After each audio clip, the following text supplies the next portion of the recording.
segment of our Faith and Whatever discussion. Pop or pew pew? Pew pew.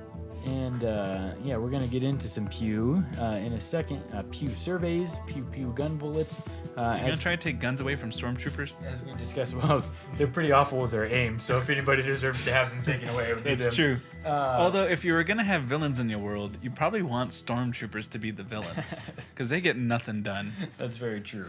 So, in this segment, we figured, in light of the recent mass shootings that have taken place, it would be good to kind of have a discussion on the pros and cons of kind of what's being lobbied as gun control issue and discussion. This is neither an endorsement for or against stricter gun laws. This is just kind of until we start talking. This is kind of just a hopeful, a fruitful discussion, predominantly of information. Can I shoot that fruit? And no, you just bite into it. Guns are too powerful.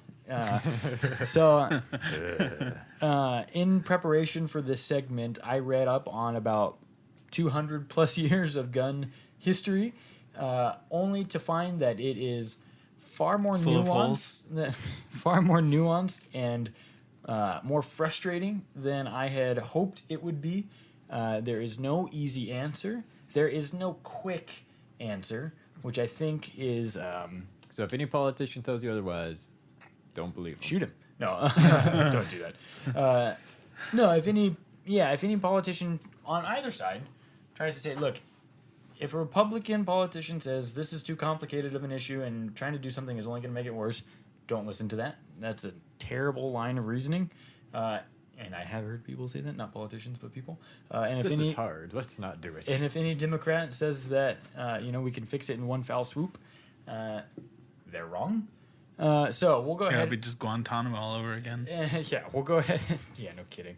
That human rights violation that has existed. We're just going to go ahead and jump into it. And a lot of the synopsis I got from guncontrol.procon.org. And I think when I was reading through stuff, I was looking for a succinct way to kind of be able to discuss this. And this is what I found to be the most... I think non-partisan thing that I could kind of come across. Everything is cited. Everything has, you can follow all of the information that the thing, which I appreciate. By the time they got to the end of the first pro, there was already 145 footnote marks.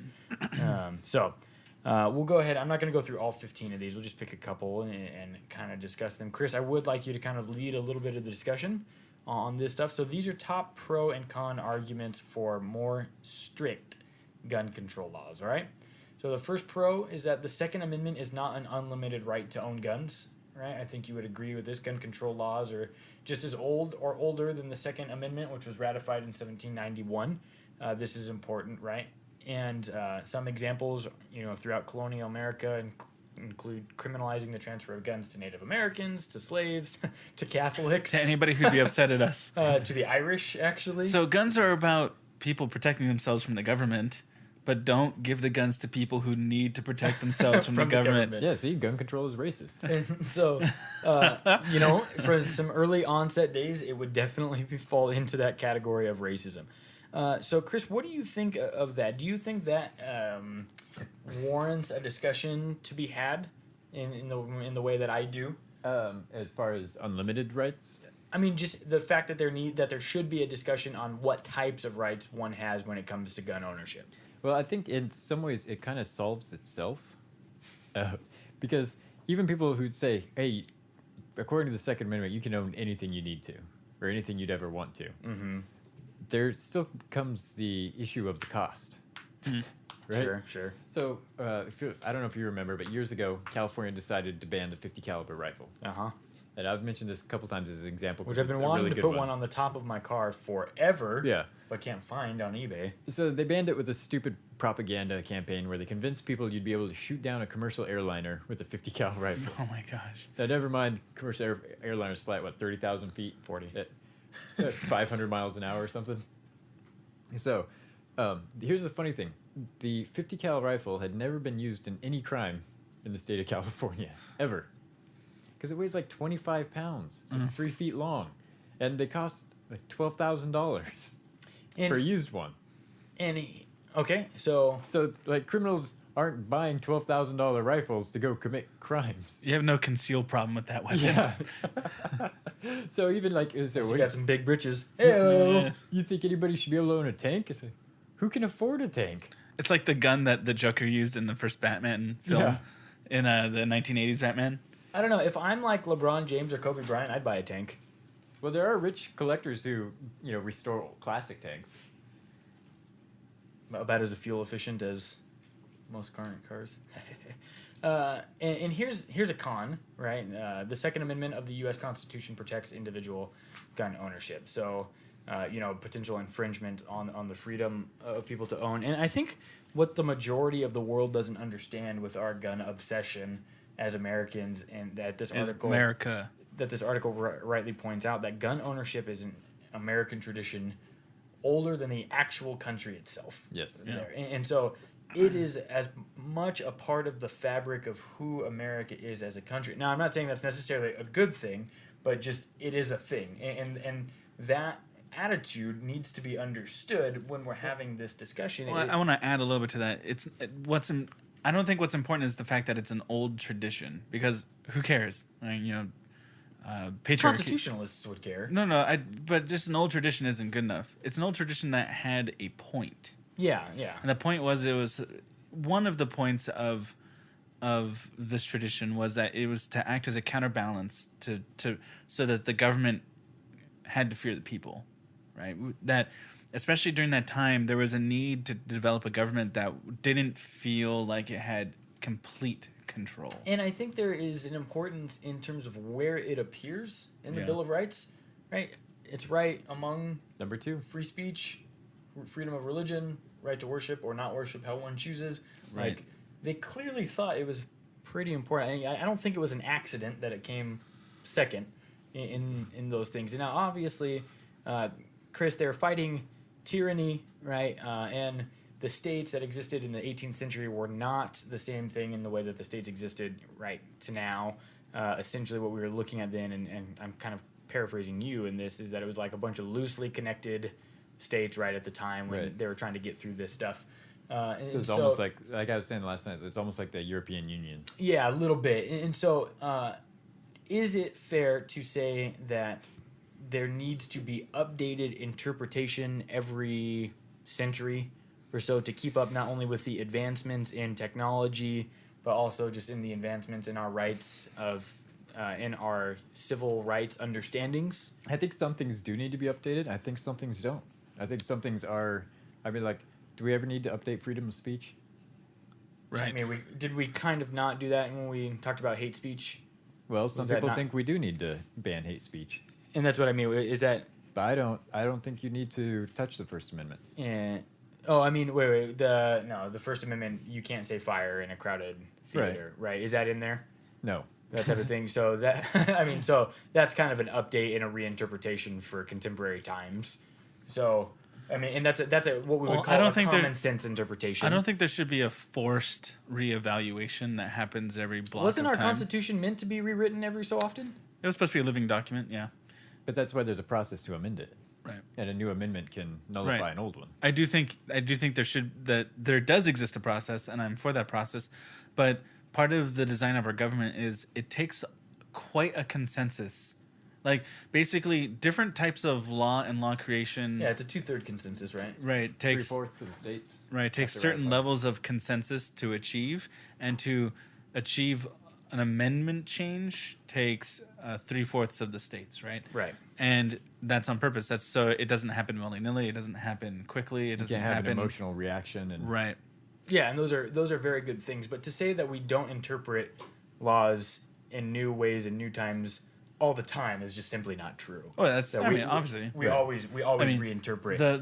the So we already do it. the practice of law is very much a practice of interpretation. Yeah, of course, and Right. and that's what makes it so. And so then, so we can establish that there needs to be some type of reinterpretation. Whether that reinterpretation is saying it's a Well, you're using the word reinterpretation. I think you mean something else. not necessarily a change. Well, there. reinterpretation just happens. Period. Because we're always discussing. yeah. We're always discussing Reality is ever interpretation. changing, sure. But do words on the page need to be changed. Is that what you're saying? I'm saying, do words on the page take new meaning, right? Well, that happens anyway. Right, and so is there a problem with kind of either admitting that and saying, is somebody who's like a staunch defender of the Second Amendment protecting the individual rights to possess a firearm that's not connected to a well-regulated People who militia? professionally work in law have no problem with what you're saying right now, because what they do when they're developing law and trying to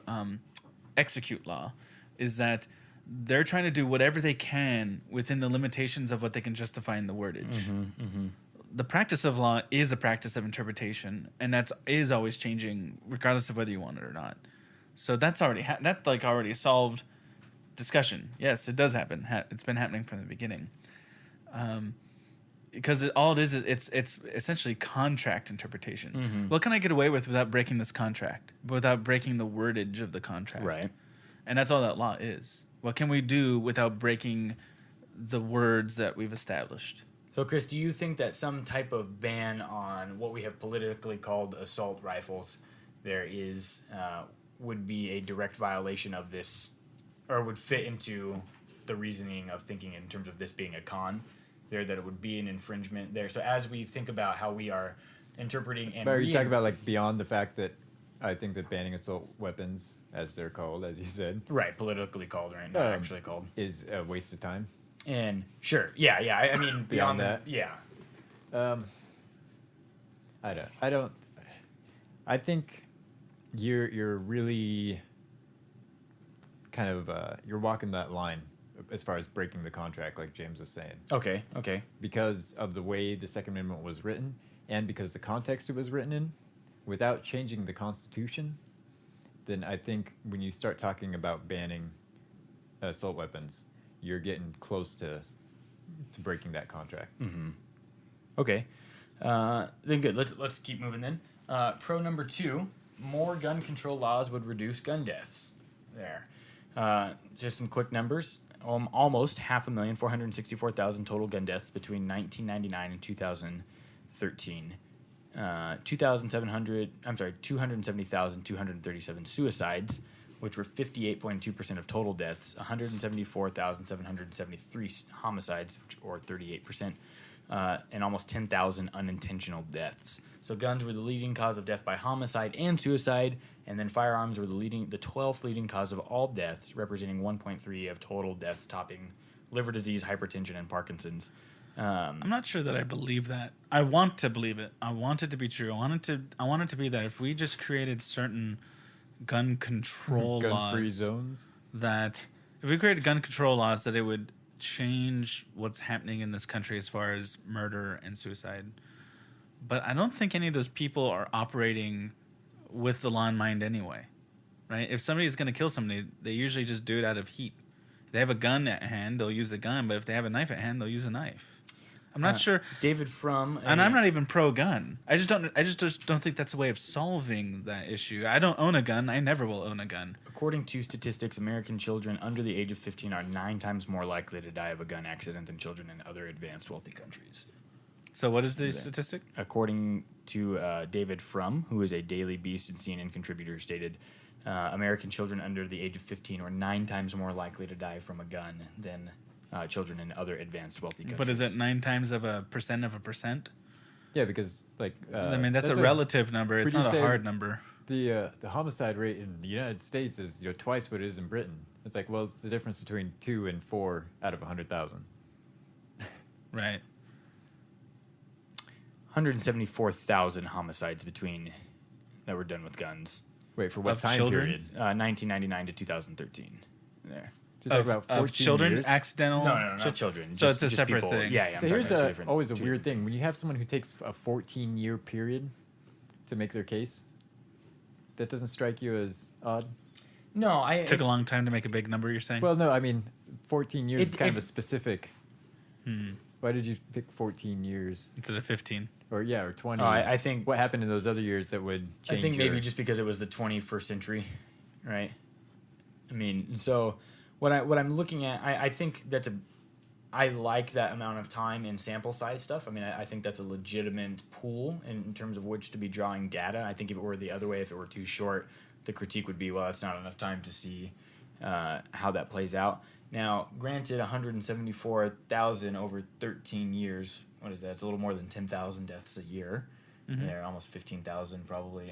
That's a horrific homicide. I'm not trying to say that that's not a bad what's number. the source on that stat? I've never heard. I will pull it up for you right now. While you do that, I'm not saying that 174,000 isn't tragic. What I'm saying is I'm not so sure that those numbers would change because gun laws were changed. That's from David from Our Gun Accidents, quote, very rare, unquote, thedailybeast.com, February 20th, 2013. So I could go find that source. It's okay, go keep talking. And keep going back. But, like, let's take suicide, right?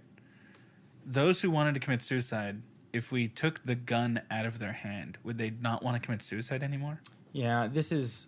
Would they just not use some One other of the form? problems with that is there are countries where gun laws are very restrictive, and they have, like South Korea, for example, Mm-hmm. has very, very restrictive gun laws and very low rates of ownership, even among people who do own guns, and they have twice the suicide rate we do. Yeah, so are we not treading the line of saying, well, just because that problem would pop up in some other avenue doesn't mean we shouldn't try and take care of it in this avenue? Well, the question is, We deal with problems as they are we? come, right? Is the problem guns or is the problem suicide and murder? And if the problem is suicide and murder, Yeah, okay, so that's fine. I think, want the I think correct that's a more ans- fair critique. I want the correct answer for suicide and murder. I'm not personally convinced that getting rid of guns changes those numbers. I want to be convinced. I want it to be that simple. You say they would just pop up in other ways. Yeah, well, using suicide as an easy sort of low-hanging fruit. Person wants to commit suicide. They have a gun. Maybe they choose to shoot themselves. Take that gun away from the situation. Still pills. There's still pills. Sure, There's sure, still fair other enough. ways to kill yourself. Well, Yeah. and it's also interesting, they always make the comparison between other wealthy developed nations, but there's not another wealthy developed nation that actually compares to the United States or comes close in terms of demographic or size. Yeah, that's true. We are huge. So it's not an apples to apples comparison at all. Right. Yeah, about 200 Americans go to the emergency rooms every day with gunshot wounds. You were Or stab wounds. See, I didn't need a gun to jack up my leg. Yeah, to me, this argument seems a little flimsy. Lancet study, according to a March 10, 2016 Lancet study, implementing federal universal background checks could reduce firearm deaths by a projected 57%, and background checks for ammo purchases could reduce deaths by a projected 81%. That's absolutely ridiculous. And gun identification requirements could reduce. So projected reductions don't do me any good. Because 80% of criminals that use guns don't get them through legal means. So here's the counter to that, and let's discuss this Yeah, one. let's hear it. I'd like to hear the counter. Gun control laws do not deter crime. Gun ownership deters crime. It reminds me of that Archer post. Do you want to get robbed? Because that's how you get robbed. The statistics back that up. Yeah, so November 26, 2000 study found that between 1980 and 2009, assault weapon bans, again, there's that politicized term, did not significantly affect murder rates at any state level. Gun ownership doubled in the 20th century. The murder rate actually decreased there. States with the largest increases in gun ownerships also have the largest drops in violent crimes. Do you have the CDC study that Obama commissioned? I do not, but I actually have. So they found that defensive gun uses at least number as many as offensive uses or more. So That's guns, yeah. by that reasoning, guns save more lives than they take. So the effect on shall issue or quote like concealed gun laws on these crimes where 2 or more people were killed had been dramatic. When states passed the laws, the number of multiple victim shootings declined by 84%. They've also found victims who had a gun or have lower rates of injury. Yeah, a Pew survey found that 57% of people believe that owning a gun protects them from being victimized. There. So as the saying goes, if guns are outlawed, only outlaws will have guns. There. So what do you think? You think there's some merit in here? I'm glad that both sides are getting a say right now, but like I said, I don't own a gun. I'm never going to own a gun. I've never had any interest in a gun. Have you ever lived anywhere where you thought you might need one? No. Yes. Well, for me, a couple places, but I mean, that's just not been a huge concern of mine. And but I just don't feel convinced that getting rid of guns or even getting rid of certain kinds of guns fixes the problems we're having. Because if a person is willing to take a bunch of arsenal to a club and shoot it up, well, they're also willing to go on YouTube and figure out how to make a pipe bomb, which if I want to do that, I could do that in 5 minutes right now. I can go on YouTube and get some pipe bomb instructionals, right, from the internet. And they would take the time, instead of building up arsenal, they'd build up pipe bombs and then go into that same club and do the same thing. And I'm not being cold-hearted about the deaths here. I'm saying I'm just not convinced that it's there's something sociological happening. It feels not like, technological. To me, it sounds. You can correct me if I'm wrong. It feels like you're saying that guns are symptomatic, and we're not dealing with some deeper issue that's at hand. I just think change the philosophy or change the perspective. I think guns are a tool at hand, but that's not changing the problem, right? Going back to the suicide, the low-hanging fruit there. Gun is a tool at hand for a person who wants to commit suicide. But if you get rid of the tool, there's other tools. Like all you do is you take away a popular tool for another popular tool to fill in that space left, that vacuum left. And in a world in which the internet can teach you how to do literally anything, that if we took all guns away, if we somehow magically remove guns from this nation, the murders wouldn't stop. YouTube would just teach people how to make pipe bombs and other types of weapons that are very destructive and can kill. And those things would fill in the void left by the disappearance of guns. So the problem, I think, is sociological and anthropological. But do you not think technological? I don't think it's the technology being used. Do you it's think that the this people. is happening so frequently, though, with this specific tool, means that it doesn't mean that it because it's at hand. Doesn't warrant a conversation. It's like saying a fork is always at hand in my home, and if I need to eat food, I'm always gonna grab the fork. If I happen to be in a home that has no forks, I'll figure it out, right? I'll get chopsticks or some other swords or swords, 5-foot cross swords, right?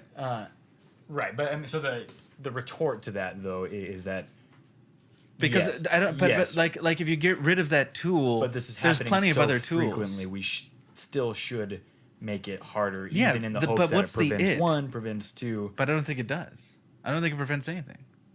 I'm not personally convinced that it does. That banning guns would. And I say this as a person who's completely disinterested in guns. Yeah, fair enough. And it's what's happening is the people is happening. It's that there's this repetition of people murdering. It's a sociological and anthropological problem. The technology is just that there happens to be a popular technology that these people are using. But if you take away that technology, there's plenty of other technology. Okay, that's it. What do you think, Chris? Yeah, I agree with that. I think it's a dodge. I've said this before. I think politicians don't want to address difficult problems, and so they jump on this as a way to look like they're doing something. So then, if guns aren't the problem, what would we say is more specific? What is the? What is it? Something like anthropological and societal. Firearm homicides are gang related. I honestly think it's the internet. I'm gonna throw that out there. You think the internet's responsible for most deaths in America? No, or most murders. I think it's responsible for two things, and neither one of these is 100%. But I think it's responsible for two things. First of all, it's giving us the knowledge of all these things happening, so we're ever more aware of people dying. I'd agree with that absolutely. So it used to be that, a lot of people were dying a lot faster due to a lot of other reasons. You didn't hear about it. You didn't get world news. You didn't even get national news unless it was about a president. You only got your local news because the technology only allowed for the travel of local news and for the travel of really, really big stories. Okay, but we can't undo that. No, we can't. But I'm saying that, so that's part of what's happening here, is we're just ever more aware of something that was already true, that has always been true. So the internet has made us more aware. And that's not a bad thing. I'm just saying that's a thing. That's a thing that's part of this discussion. And then the second thing is, it's making us have to engage people who are not like us at an ever increasing rate. It used to be like, take the person who's homophobic, and I mean like deeply homophobic. Well, they probably could live in a context and live out a life in a context where they never had to ever see a gay or lesbian person, right? They could just avoid ever engaging that community. But the internet puts everybody in everybody's face. Mm-hmm. And I think that's creating more tension, sociological tension, than in our society than there ever has been. That you can't ignore the things you don't like. So it very much to me sounds like you're saying we just need to take a semi-pro approach. Will Ferrell's semi-pro movie. I don't. What is that? Everybody love everybody. A little ELE action. Just everybody. So essentially, what you're really saying is we have entered into the precipice of what being in like a totally technology-driven generation, where we move again societally, humanity speaking. I think we it's moved the out of birth. advanced agrarian. Yeah. So now we have to learn and go through these birth pangs. We have to live figuring out together how to live Like together. we always lived in the same nation, but we could ignore each other quite effectively. Sure, Ignore each sure. other. The guy that lives, take the person that lives in some small town out in the middle of nowhere. He would know nothing about what's happening. Let's say at a gay pride parade in San Francisco, or he would know nothing about what liberal Democrats are doing in some other city, like New York or something like that. There's a lot of things he would never have to engage. So it doesn't matter how racist or not racist, or how bigoted or not bigoted he is, he never had to engage in any of those things. Right. Now everybody engages everything every day. And I think it's creating reaction. It's creating a stronger reaction. And this is by no means justifying any of that reaction. I'm just saying that we're dealing with the fallout of the internet. So okay. When everybody has to know, it's sort of like I used to dread Thanksgivings. A lot of people do, because you have to be in the same room with a lot of people you usually choose not to be in the same room with. A lot of like crazy cousins and uncles and aunts and whatever. But you have to get through that Thanksgiving.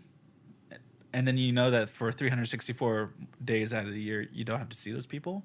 The internet is that Thanksgiving awkwardness 24 hours a day, 365 days a year. And imagine if you had to be stuck with that crazy uncle you don't like every day. So What kind of result?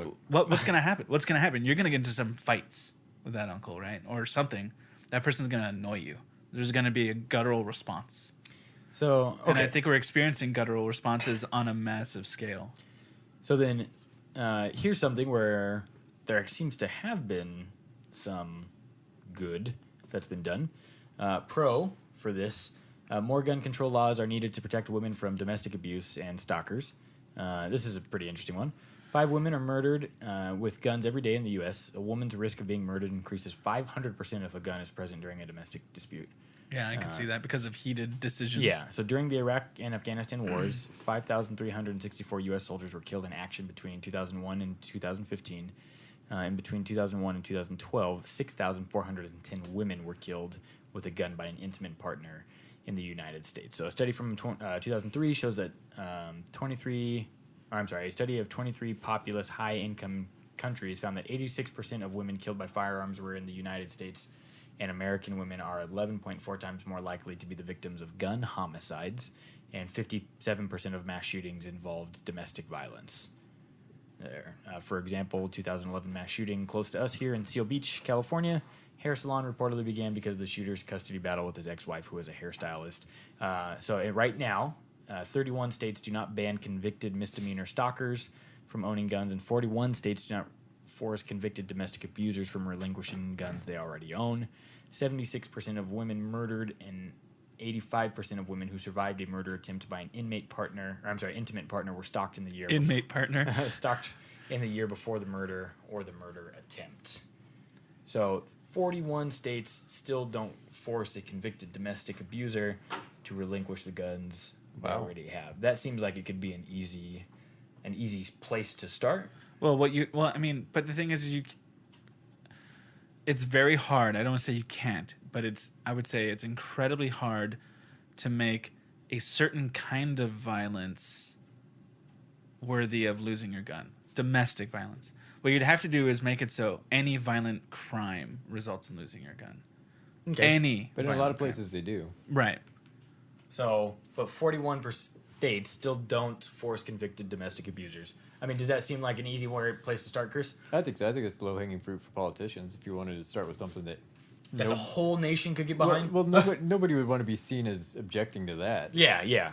So, I mean, that to me sounds like a reasonable place to start there. I don't think- 500 times more likely to Yeah. die if in the presence of a gun? And defensive gun uses still outnumber gun deaths. So, I mean, and that's one of the things about gun ownership, though, is ultimately it's an equalizer. You'd have to do a better job of cleaning up domestic violence law, though. Yeah, it is very easy to manipulate. I know this from knowing people personally. I'm Sure, not sure. just assuming this, where a man and a woman equally physically abused each other. Mm-hmm. But in that situation, And that's fine, and that's a good conversation to have. Yeah, but no. I'm talking strictly here. I know I'm getting to a point. I'm getting to a certain point, and it's the law's default reaction to that to arrest the man. Sure. Which and there's good reason for that, but I'm saying that you can't have you can't have those broad sweeping conclusions to those situations and then develop litigation on something else based on that, based on something that's so hairy or so broad sweeping, right? You'd have to clean up those laws if you want them to be basis of other litigation, other law, I should say. Do you understand? Am I being clear here? Yeah, Chris? no, Yeah, that makes sense, and that's totally worth something to do in tandem Right. with this gun reform. I actually know somebody, friend of a family member. He was on the bathroom toilet, and his wife broke down the door with a hot iron and attacked him. And Wow. And he went to jail? his pants were around his legs, like just gross situation. And he grabbed her by the arms, and he didn't know what to do. And he got her into a closet, locked the door, called the police himself, reported it, and then they came and arrested him. And that's going to be on the record for domestic violence for the rest of his life. Yeah. So reform needs to happen at multiple levels there, but this one to me seems like a very easy place to start. 500% more likely. It's insane. And then, so here's the con for that, right? Gun control laws, especially those that try and ban quote-unquote assault weapons, infringe upon the right to own guns for hunting and sports. There. So that seems like That seems like that doesn't go with that one. not so good con as a response to that. You would have to go more with gun control or gun ownership is protected because a person's right to self-defense by Yeah. whatever means they see need or deem necessary. That's an innate, inalienable right. Yeah. So I don't know. I think we found one that we all agree on so Kind far. of, with an asterisk. Yeah, I mean, with the idea of domestic abuse reform, right, to go along with that, and I think that's a fair point. And I don't think maybe a liberal person might be kind of afraid to bring that up, and in terms of like, oh, you're trying to keep women down and blah blah blah, which could be true or not true, but I think for the most part, reasonable people would look at that and say, yeah, we can. I would say any violent criminal record would be a better way of doing that, which domestic abuse would fall under, of course. Yeah, I can't believe 41 states don't already have that as a thing. All right, what's the next one? Let us look. Let's see. These ones, some of these are okay. Some of them are kind of bleh. Chris, Yes.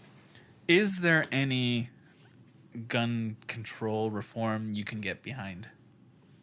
Or no? I'm just At curious. this point? I'm not setting you up. I want an honest. At this point, Yeah. nothing comes to mind that I've heard proposed. Is there anything? What do you think about the Australia answer? As far as banning everything, Well, because that's what they did. well, no, that's not quite true. Well, they banned handguns and semi-automatic rifles and most shotguns. No, that's not true at all. Yeah, it is. No, I read all about it. Yeah, sure. They you can own them. They have They're effective bans. Compared to what we have, it's a ban. well, no, you can own all those things you mentioned. They have licenses, 5 licenses for those that include all those weapons. But to earn the license to own those weapons, there's certain. But there's also all kinds of restrictions that go on. Sure, Even but like how you store it in the home and yeah, things like that. my point being that, for example, to own things that would be considered like hunting equipment, you have to be a licensed. You have to have a hunting license that you exercise at least annually. I think it's nonsense because the Second Amendment, it has nothing to do with hunting. Well, I know, but I'm just saying that. So I mean, like trying to pass it here. Essentially, you like whatever excuse you have for owning a gun, it has to be an excuse that you can show exercise of.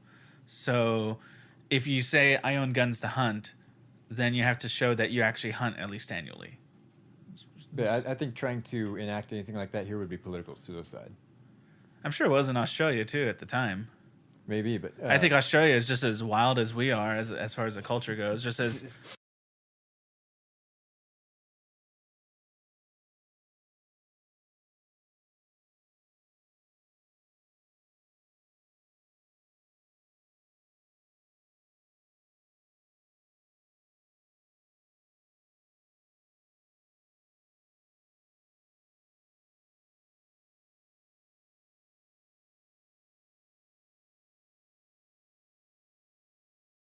people forget how individualistic Americans are, and the kind of the pioneer spirit that still permeates our culture, or has influenced our culture and brought us to where we are now.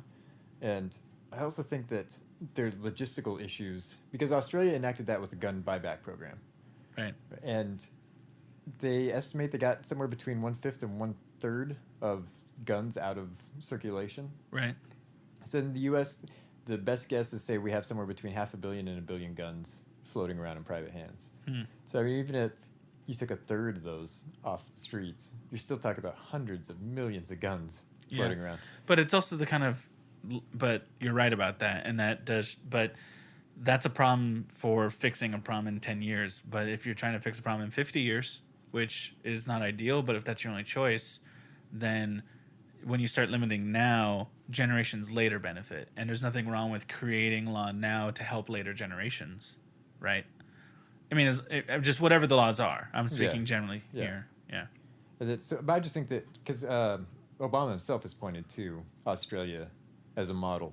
And, but I think that they're just purely simply or logistical issues that make it impractical. But even if we get... Australia has 1/10 the population we do. Yeah, and so population, to me, population always seems to be a big issue. But I mean, even just in terms of trying to get that many people to do something, there's a big difference between getting 20 million people to do something and 330 million people to do it. And so how does one talk about or deal with the results, though, that have come out of the discussion for Australia? I mean, in the sense of how well that the effective bans and the things like that have worked for them. What's the person's response who doesn't want any gun litigation that occurs in our country? So in 2014, right, firearms accounted for less than 15% of homicides in Australia there. And so that was it's obviously a substantial decrease over the times from 1988 to 1996 or whenever, with all the shootings that occurred. And so, so they would definitely point to that and say it's worked to some degree. And even if it is a logistical nightmare, or even if it is difficult to do, we have something that seems like it has worked on some level. Is it not worth trying here? If you want to start a civil war. Like, I'm not one of those crazy people who thinks that's actually going to happen. I'm not building a bunker. I'm not stockpiling ammo. I'm not doing any of that stuff. But I think that you would, if you try to enact anything as serious as Australia has, you would create a serious, potentially irreparable rift between the two sides right now. I think I just think that gun control is maybe taking up too much of a conversation that's bigger than gun control. I think people think that gun control answers our problems when I think our problems are much bigger than guns. Guns just happen to be the tool at hand. But there's always other tools, like we just spent some time talking about. If people just call on God's name and turn back to Him. Yeah, so with that's a call back there. We are gonna, I can do one more. Or we can kill it here. What are we at time wise, Chris? 38 minutes. All right, yeah, we're done. We'll go ahead and we'll call it here. Yeah, so we'll probably pick we this were discussion as up again. effective as Senate this week. What I'm appreciative about largely is just the kind of the discussion that goes back and forth on both sides. It was nonpartisan. We were fair to both Man, sides of the equation. That is a tough. We could do a whole series of these and not touch on everything. But you know what we involved. did do? It was we did find a place that Congress could start. Start working on domestic Watch violence our videos. reform in the totality of it, right? Figuring out ways to make it more even. And go ahead and pass a federal law that says if you've been convicted of domestic abuse, you are no longer allowed to have I guns. don't know if you can do that. No, you probably can't.